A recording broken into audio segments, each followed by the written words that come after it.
അതുപോലെ റയൻസർ കമ്മിറ്റി ഭാരവാഹികൾ, എന്നെ നല്ല രീതിയിൽ പ്രോത്സാഹിപ്പിച്ച കലാസ്നേഹികൾ, അതുപോലെ മുമ്പേ പറഞ്ഞതുപോലെ എൻ്റെ അടിവാടുകൾ എൻ്റെ പ്രിയ സുഹൃത്താണ് സൗണ്ട് എഞ്ചിനീയറും.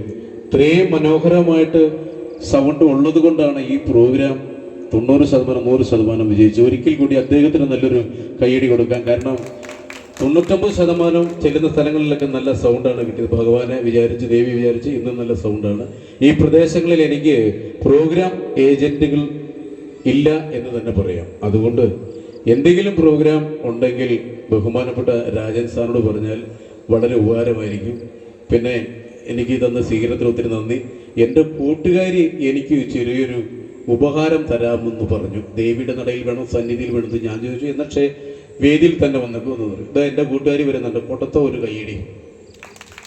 ഇത്രയും വലിയ ഭാഗ്യമുണ്ടോ? കൂടെ പഠിച്ചവന് ആ ക്ഷേത്രത്തിൽ വന്ന് എനിക്കൊരു ഉപഹാരമൊക്കെ തരുമെന്ന് പറഞ്ഞാൽ വലിയ ഭാഗ്യമായിട്ട് ഞാൻ കരുതുന്നു. ഒരുപാട് സന്തോഷം. ഷൈലകാരനാണ് ഞാൻ ഇവിടെ എത്തിയത്. Thank you. എന്തോ ഘനമായിട്ടുണ്ട് കേട്ടോ. ഞാൻ നിങ്ങൾക്ക് കാണിച്ചു തരണോ? ആദ്യം ഭാര്യനെ ചെന്ന് കാണിച്ചായിരുന്നു. Okay, thank you Shaila. Thank you ഒരുപാട്.